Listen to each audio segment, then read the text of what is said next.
All right, here it is, another brand new edition of the Stick to Hockey podcast. Stick to Hockey Live, presented by Parks Sportsbook. Anthony Mingioni going to join us momentarily to talk about a lot of things going on around the NHL. Games will get back underway. They were supposed to get back underway tonight. Not going to happen. Hopefully tomorrow night. Everything at this point, I guess, is tenuous, but a lot to get into in this episode. And as always, Stick to Hockey Live, presented by Parks Sportsbook.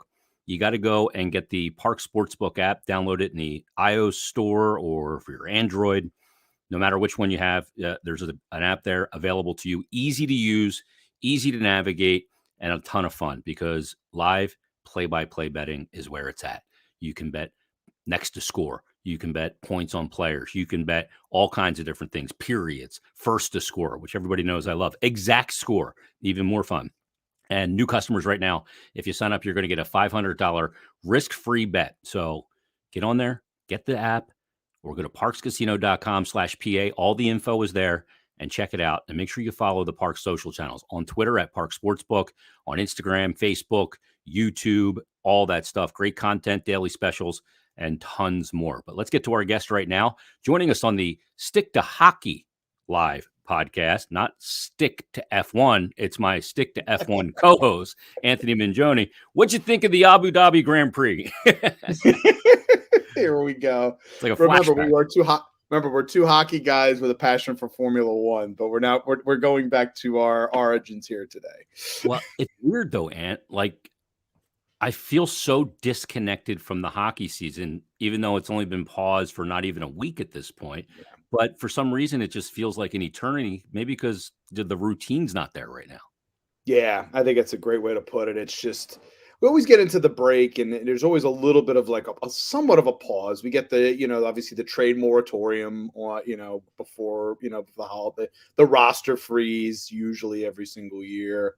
I mean, considering this time last year, we were up in the air with hockey, period. Yeah.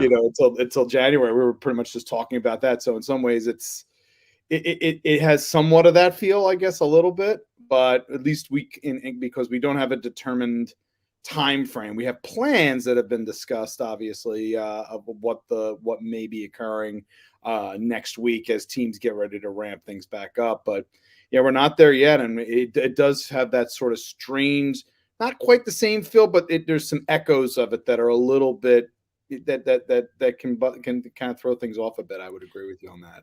Yeah, there are pangs that I don't like feeling right now, of kind of remembering we're not where we were in March of 2020. We know that. But, the weird thing is all the players reported yesterday and we're getting COVID tested. I saw Alan Walsh's tweet. He said surreal settings at NHL practice facilities around the country, players going in, getting tested, and then going and waiting in their car. And we're seeing all over social media. I saw Kevin Kerr's Twitter. There's like 5 guys from the Islanders that tested positive and staffers. Flyers, Sean Couturier, Ryan Ellis, and a couple of staffers.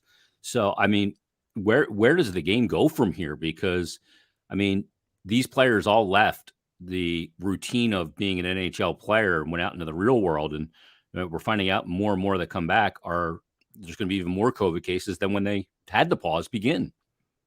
I mean, that's the thing. I mean, that how it's when these, when we go through these pandemics and we go through these different variants and how, the numbers are what they are, they have continued to climb. And, hockey players are no different than anybody else right now in jobs and in any sort of career right now where, the numbers are. We know that this variant is a highly contagious variant. We don't want to get into obviously all the science and everything, but we all know that.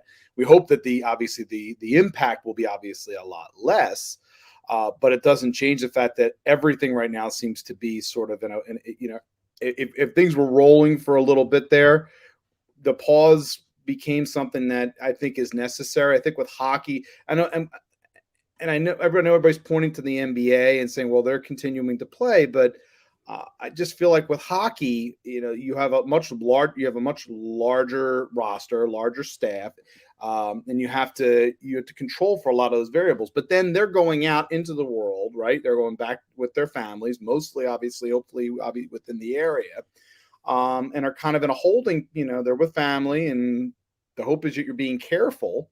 But I mean, like anybody else, if they've got family in the area, they're going to see them for the holidays.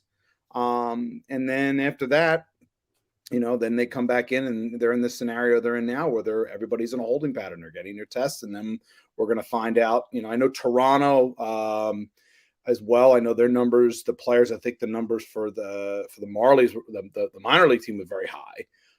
And I know I think Toronto, the Maple Leafs themselves, I think we're at 14 players and staff. I think at this point already. So I may be wrong on that number, but I'm pretty sure my Off the Post radio co-host Mike Algello quoted that number when he spoke with Kyle Dubas.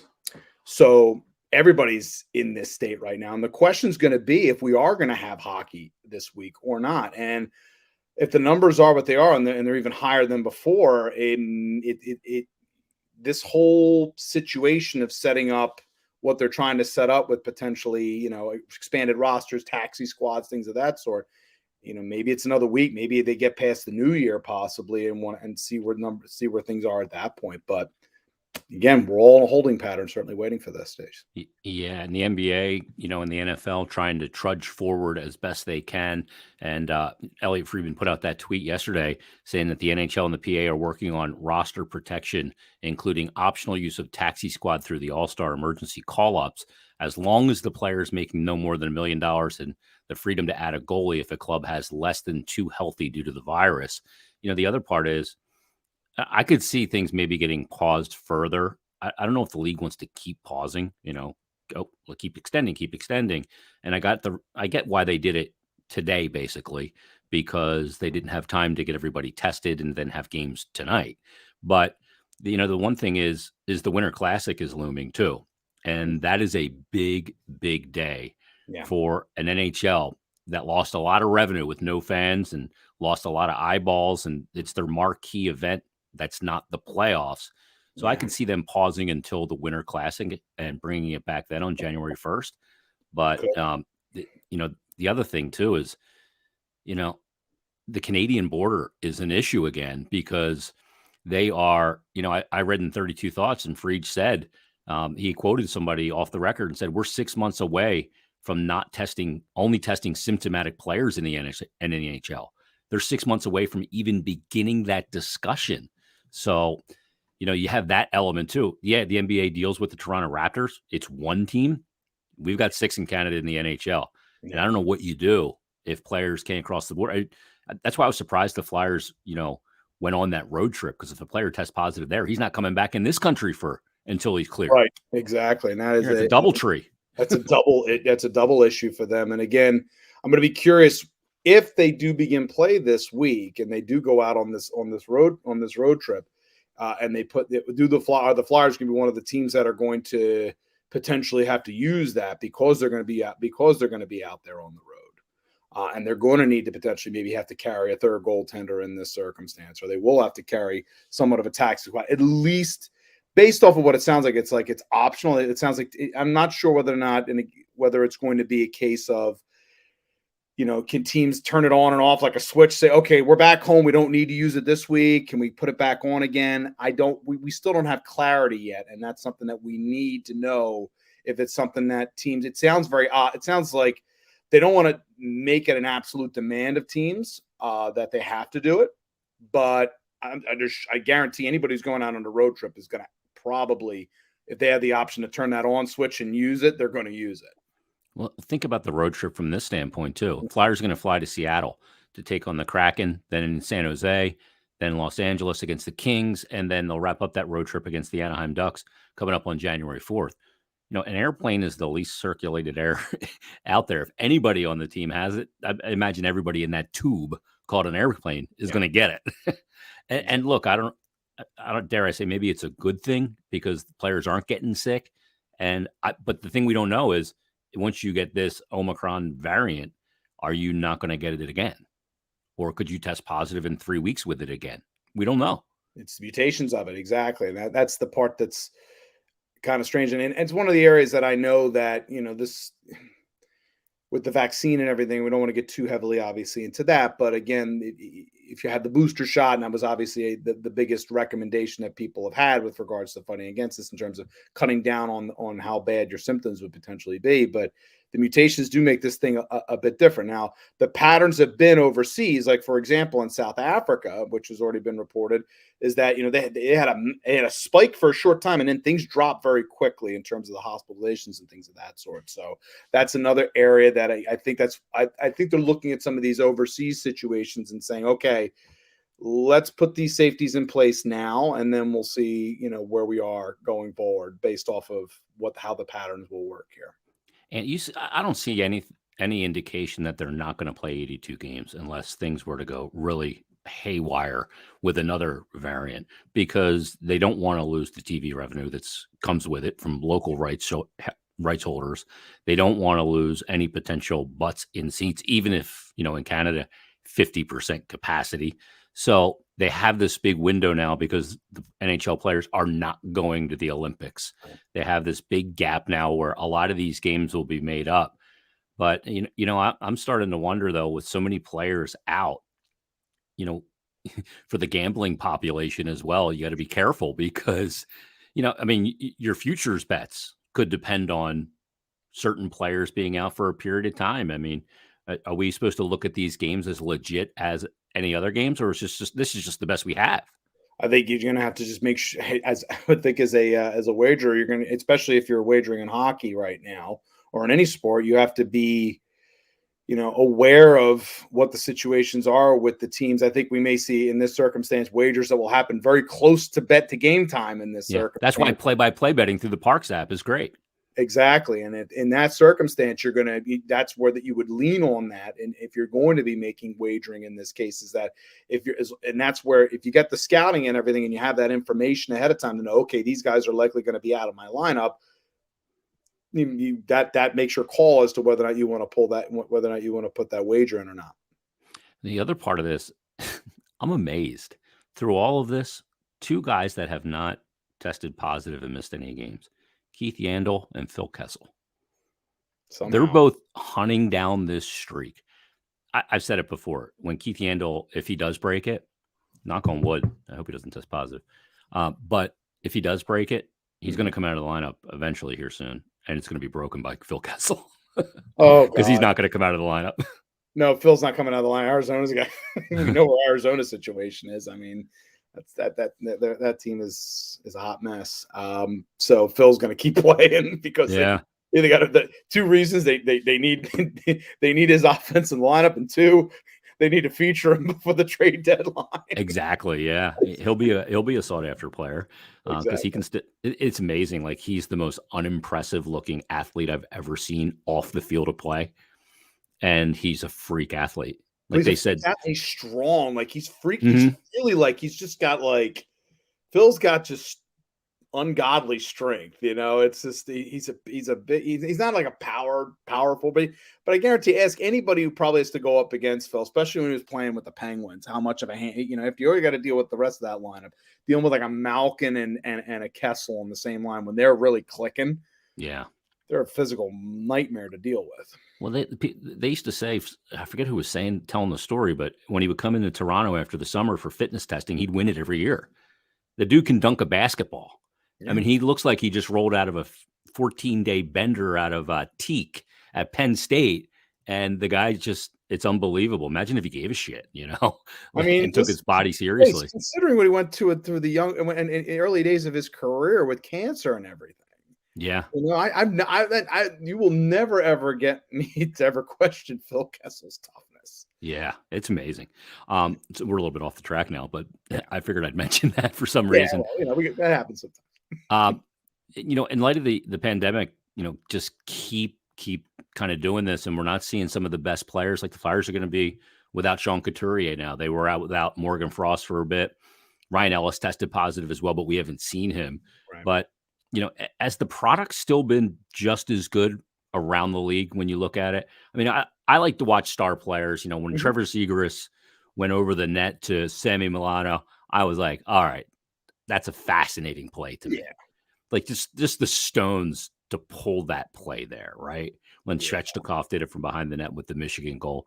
Yeah. But is the product of the NHL right now, amidst now affecting 3 seasons, is it still just as good, or has it suffered at all? It's a good question, Jason. I had to really think about that. Because there's always going to be complaints about the product. Even when things were good, there was always moments where where people were you're going to get multiple camps on where the game is at now versus where it was 10, 15, 20 years ago. For the most part, as I'm watching games, I think for the most part the play has been pretty well mostly level in this case. If guys have guys out of the lineup, then that's to be expected for any team. I don't think it's necessarily an NHL specific thing. I think it happens with a lot. It happens for a lot of teams. I think the NHL, the one advantage is sometimes with a more of an obviously a larger lineup than say the NBA. I think the NBA is very exacerbated. The quality of play when they have their guys out because they just have less guys. I think the league, it's tough for me to say, again, on a game-by-game basis. I might watch one game one night and just say, man, this is turning into a slog, and I know why, if you don't have those star players playing in the lineup. But in other games that I'm watching, I don't feel like, man, it's a mass drop-off per se. Now, as we go along here, the question, that may be a better question if we ask this in a few weeks from now. Yeah. If we have a lot of guys out of the lineup. But at the moment, not as much as I would think it would be. Yeah, I think one of the things you have to consider when you kind of ask yourself that question is, with a flat salary cap, it's forced a lot of younger players. It's a young man's league now, and it was going in that direction anyway because they come up more ready for the NHL physically, mentally, all those things. They're ready for that big stage. But now, because young players on ELCs are cheaper, it's cashed a lot of veteran guys out. Yeah. And I think there's been an effect on the playoff teams in that regard in some ways, but I haven't really seen it noticeably in a regular season. But then again, regular season hockey and playoff hockey is totally different. Right. And playoff hockey has not dropped off at all. No, it hasn't. It remains what it is. I mean, you have to have – we know the teams that tend to win in the playoffs. So the ones that have you want to have as balanced a lineup as possible. But I think the teams that we've expected, we get some surprises. Certainly, we watched Montreal last year in the playoffs. But if you look at that team, that was a team that much, built for the playoff haul. They were designed that way. Reminded me a bit of, in some ways, that Montreal team last year kind of reminded me a little bit of the Flyers 2010 team that underachieved in the regular season and then went on an absolute tear in the playoffs. And obviously their finals performance wasn't as good, I don't think, as the Flyers performance was in 2010, but you're going to get potentially the teams that are sort of built for the physical wear and especially have enough veteran experience in their lineups and are able to match up, the right way. I also look for a team that may have had sort of a little bit of a taste of success. And again, Montreal had that during the bubble and then kind of struggled in this regular season, but then once the playoffs started, they kind of clicked back into gear again. Islanders too, although the Islanders are, it's such, they've been absolutely ravaged. If you want to talk about a team who's really, really had difficulties this year, the Islanders, and they were my divisional pick, but again, starting the season on that 13-game roadie and then getting ravaged by COVID, it's going to be tough, I think, for them to get back into it. Could they? Sure, it's a possibility. But now you have, with the pause and everything else, we're going to need to see. Yeah, it's going to be interesting to see who this little pause helps. Does it help the Islanders or does it hurt them? Because they were starting to maybe turn it a little bit, and now, look, I saw Kevin Kerr's Twitter, and I mean, he had like 5 guys on the list. Barzell's coming off, but all these other guys are testing positive. And you just wonder how a team, the group of guys ever get it together and, all together feel good about the team game when so many guys are coming in and out like they are right now. And Kevin Kerr was on last Thursday's episode. He just said, and I kind of agree with him, the math is just too difficult for the Islanders right now to be a playoff team. It's not only that they're so far back points wise, but there's just so many teams to jump, and those teams don't lose every night. The Metro specifically, the Metro is an absolute buzzsaw, and to start slow in this division is death.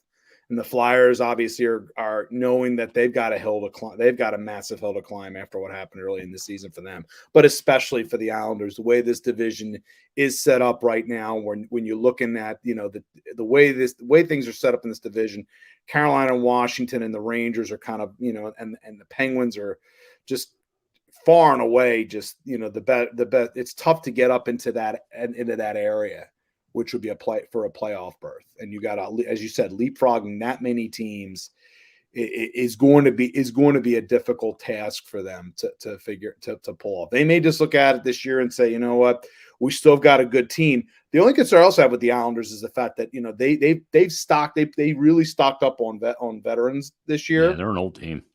They've become an older team, and they don't have a ton in system. You have your Kiefer Bellows, but I mean the rest of the and some of the younger players that are counting on, like an Anthony Beauvillier, has underachieved this season. You're trying to get things going in that regard. So this is a struggle for them.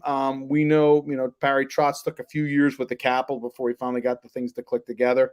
It may not be this year, maybe it's next year, but again, it's a lot of older players that I think they were counting on. A Parise, guys that, again, Lou knows well, but it's just not clicking. And I, again, having to start the season with 13 games on the road, that was already putting them behind the 8 ball to start the season to begin with. You add the COVID stuff to it. It's a big hill to climb. Yeah. When you look at Barry Trotz, one of the great coaches in the league, and I don't think he's going anywhere.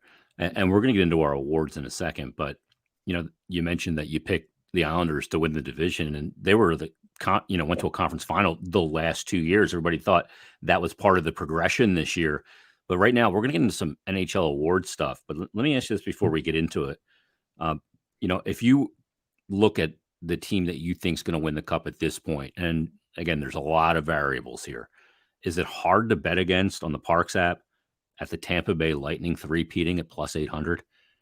They're the best. They have the best record in the league right now. They do. They have the best record in the league. It's been just an incredible run. I mean, they have identical home and road records. Yeah. No Cooch, no Braden Point, no problem. No, exactly. But again, the key thing is that now you have a healthy. Now, without those guys, you have a healthy Steven Stamkos. You have a healthy, finally, again, two of their bedrock players, Stamkos and Victor Hedman, are both finally healthy for the first time in 3 years? Yeah. So that helped, and those guys are leaders. I mean, we're talking, top level superstar level players. Seeing Stamkos back at it again and really, going through that program that he did, obviously with, he's been in the Gary Roberts' program, getting himself really just physically ready to go. And you can see it's paid off for him. And like I say, he's a leader by example for that team as well. So, and then you get Hedman, who's just, many times we talk about Victor Hedman, he's like, you get to his end of the ice, good luck. It's a black hole. You're not going anywhere. Yeah, his end of the ice is 200 feet long, though. Exactly. That's the problem. Wherever he's at, you're neutralized. Yeah. Even if you think you got to step on him, he somehow will close on you, he's like death. And Stamkos, I didn't think, Ant, that he could get back to this level. He's 31. He hasn't played a ton of hockey because he's been injured with significant injuries for his age. But, I mean, he's got 35 points in 29 games, 14 goals, 21 assists, and only 6 of them on the power play. He's got 8 regular even-strength goals. But we had this question, too, about Sidney Crosby. Yep.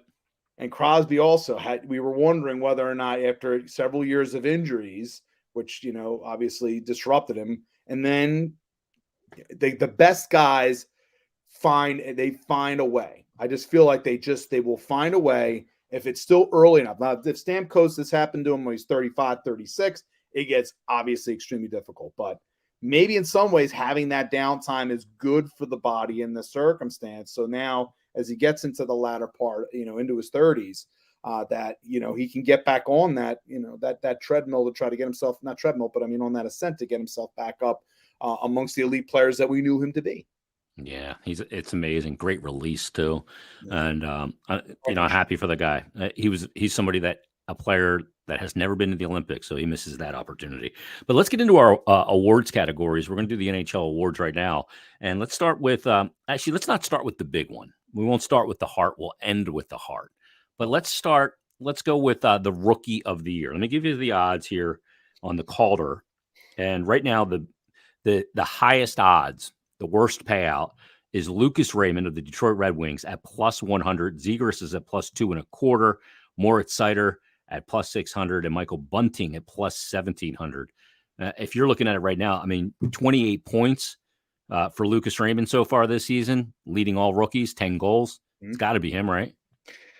It's him, but I will tell you, certainly, the flash obviously was Zegras as well, but I'm not taking Moritz Seider out of the mix here, nor Jamie Drysdale. I still think it's an open race there. Bunting, I think he may get the problem. Bunting will probably get some Canadian Toronto push, but to me right now, I would say right now it's probably between if it's final three here, it probably goes between Raymond and his teammate Zegras and Seider and Cedar's gonna. I love Cedar. I like, I've liked him since his draft year, but probably Raymond. If things hold, I would say probably be most likely. But that Anaheim team's been on a great run this year, and they've been infused. Their youth has infused their run here, and it's going to be tough to ignore Zegras. He's the guy who's on everybody's lips, as we talked about earlier, for that audacious play he made with Sonny Milano. So. But I'll agree with you. Right now I'm leaning Raymond here, but I think his teammate Cedar is going to be right into the mix. Key is, can he continue this run going? Yeah. It's the young players that come in now, like Kaprizov last year was in a different category of a rookie for me, but the players are so ready for the NHL, and there's so many good young players. Mm-hmm. It's going to be interesting to see how that one breaks down. Let's go to the Norris, because you have some the Norris isn't just about D, it's about D and offense. Mm-hmm. And you have some really incredible players. Nathan McKinnon's the best player, on the Colorado Avalanche, but Cale Makar ain't far behind. Is he going to get his first Norris? Right now he's plus 175 on the Parks app to nail it. Adam Fox won it last year. He's at plus 200. And he got a big paycheck out of it.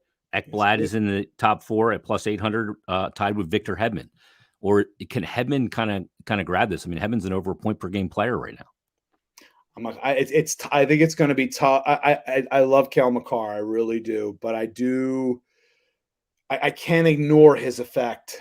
I can't ignore Hedman's effect on that blue line. I think you could pair a guy who's his regular defensive partner. You could put a Jan Ruda with him, and Ruda's play immediately is better because of pairing up with Victor Hedman. Hedman stays on this run, he stays healthy. To me, I think he wins the Norris. I'm impressed with Makar's numbers: 13 goals, 26 points. Yossi has to be obviously considered as well. Yep. Fox as well. I think Fox, he's had a great effect obviously on the Rangers. He's going to be their bellwether guy for years to come. But it's Victor Hedman for me.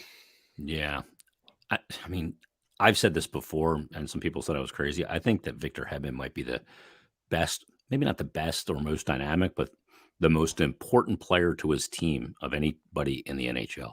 And that includes Connor McDavid. Yeah. Crazy as that kind of sounds.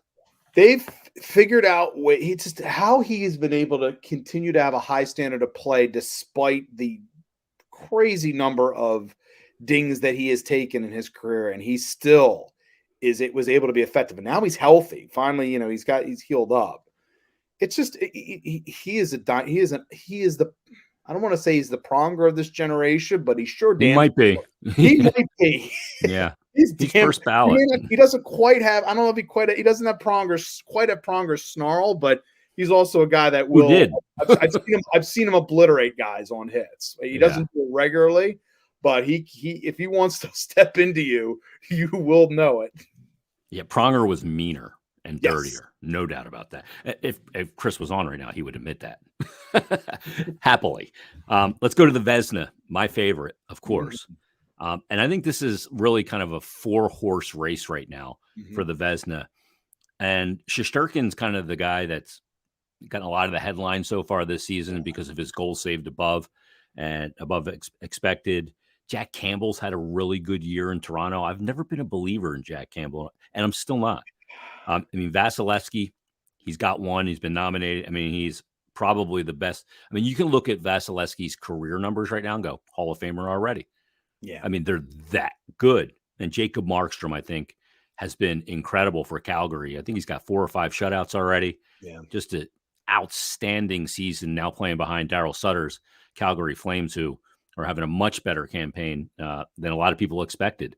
But where are you going here? I'm probably going to go.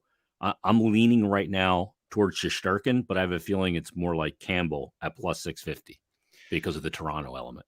The Toronto element's key in the fact that Jack's really there's a really good cohesion between him and that defense. And I don't know, Freddie was also really good. We got to take into account Freddie Anderson's having a pretty good year right now with Carolina, which is kind of funny. Yep. The guy who was disposed yep. is having a great run with Carolina, but the guy who's replacing him is having an incredible run too. So yeah, Jack's I think going to end up being, I have a feeling Jack's definitely going to end up being in the final three if, again, he can maintain these numbers and keep his goals against.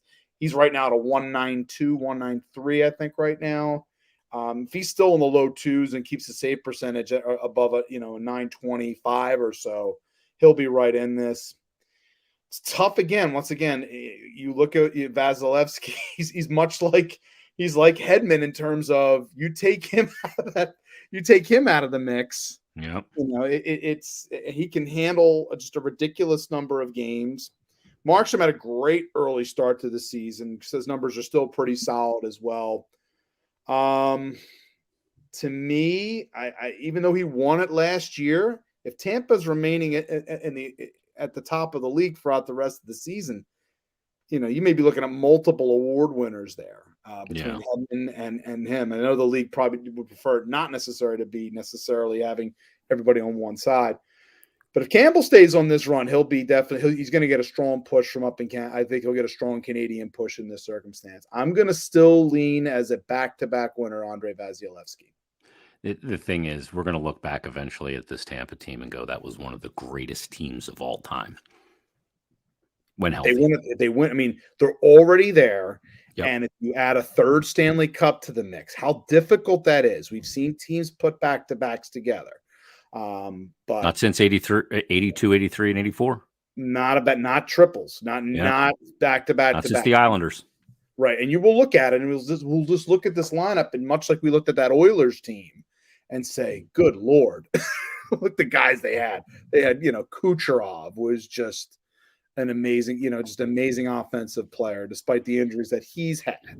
Stamkos, especially since he's kind of picked up where, again, that's the advantage Tampa's had, is that if Stamkos was out of the lineup, they had Kucherov being able to shoulder the offensive load. You got a Braden Point. We don't even get to Braden Point, for God's sakes. Yeah, third round pick. How great of a player Braden Point is.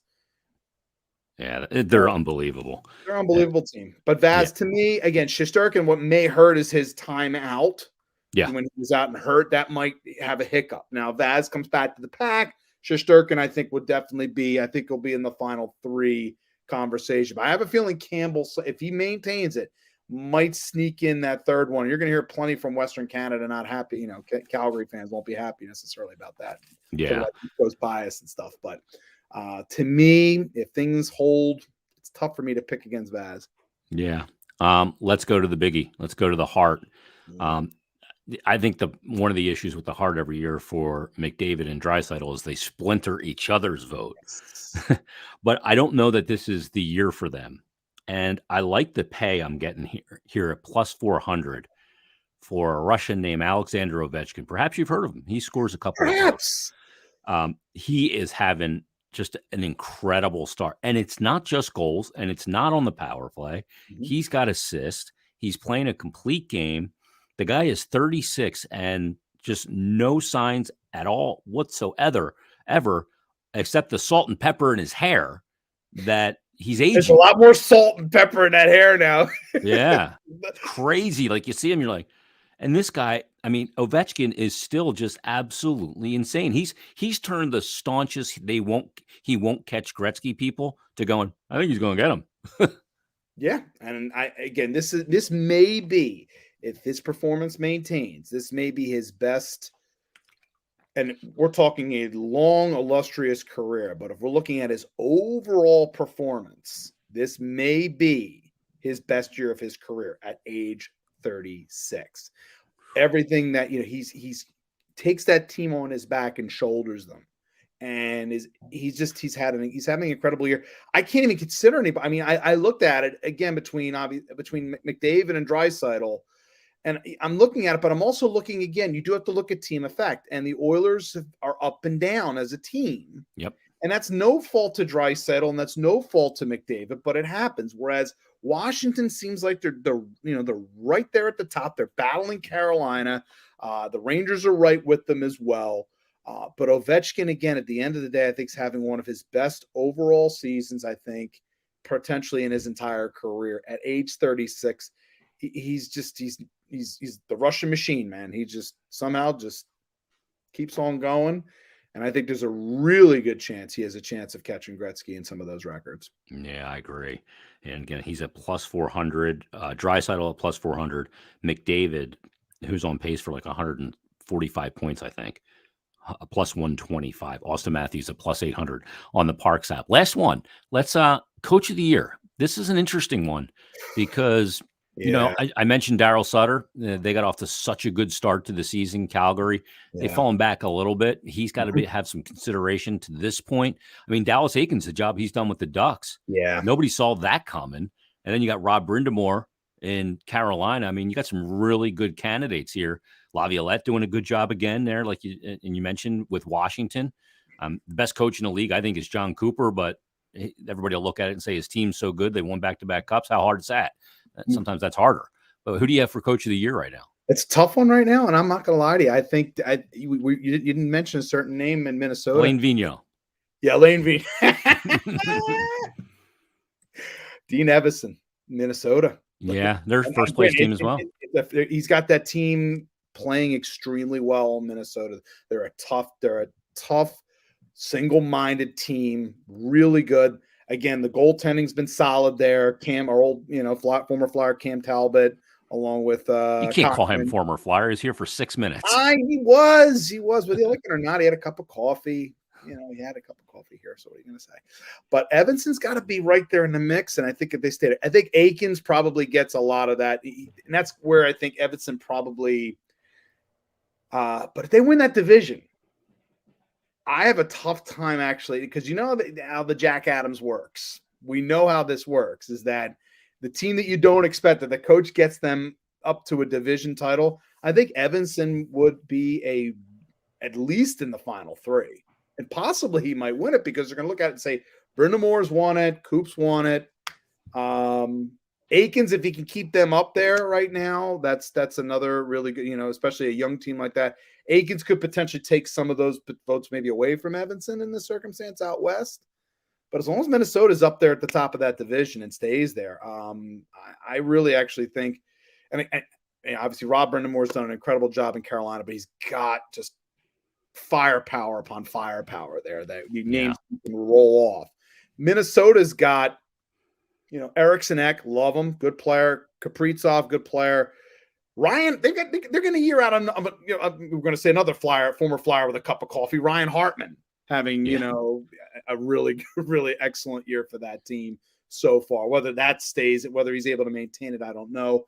Dumba, Spurgeon, just getting that squad, which you don't normally would think about being a high-end team. And if they win that division, some good teams in that Central Division. Maybe Bruce. You got Bruce too, obviously, Vancouver. 6-0. Yeah. And taking into account also Quinn Hughes, if we were talking, there's another name we didn't mention. Quinn Hughes is having a really good rebound campaign there in Vancouver right now, that he might get himself by the end of the season, maybe knocking on the door on a Norris. But yeah, Bruce is going to be considered as well. It gets kind of spread. It's tough so far. But I'm telling you, don't sleep on Dean Evison. All right. Yeah, well, we'll see how it plays out. We'll see how these awards play out in due time. We won't find that out until the summertime, which is far away. We'll see if the NHL cranks it back up tomorrow. And thanks for doing this. Appreciate it. Your first appearance on Stick to Hockey Live, but you can check out Ant on Off the Post and also on Stick to F1, which is a great Formula One podcast. Shameless plug. Thanks for doing this, man. My pleasure, Jace. Appreciate it. Anthony Mingioni joining us here on the Stick to Hockey Live podcast. Let me tell you about Parks one more time before we get out of here. The Park Sportsbook app, so easy to use. Like we were just using it for all those different odds. Easy to navigate, so easy. An idiot like me can do it while we're doing the show. So check it out. Download the app on either your Android or your iPhone and get all the info there and bet futures, bet play-by-play betting, live play-by-play betting, all that stuff, first to score, exact score, all those different things are on there. So when the NHL gets back underway, make sure you get in on the action with a $500 risk-free bet, all from Park Sportsbook. And you can go to casino.com/PA. All the info is there as well. And make sure you give them a follow on Twitter. Park Sportsbook, at Park Sportsbook on Twitter, Facebook, YouTube, Instagram. You'll see great content there. Rich Gannon doing stuff, Sam Wilson, Natalie, everybody chipping in with great content on all those channels. So make sure you check that out, and daily specials as well. So make sure you download the Park Sportsbook app and bet on some of these futures that we just talked about. Maybe Ann can make you some money. Also, let me tell you about Wildfire Podcasting, because they're our podcast host. If you're a business looking to start a podcast, or you just want to get behind the mic yourself, you got something to say, whether it's about sports, hockey, or whatever, give my buddies a call over at Wildfire Podcasting. Actually, shoot him an email. Shoot Jim an email. His email address is jim@wfgnj.com. You can check out all the info on Wildfire at wildfirepodcast.com. And if you tell them I sent you, your first show will be free. So check it out, wildfirepodcast.com, and email jim@wfgnj.com. We'll be back Thursday, another brand new episode of Park Sportsbook Presents Stick to Hockey Live. Have a great day, everybody.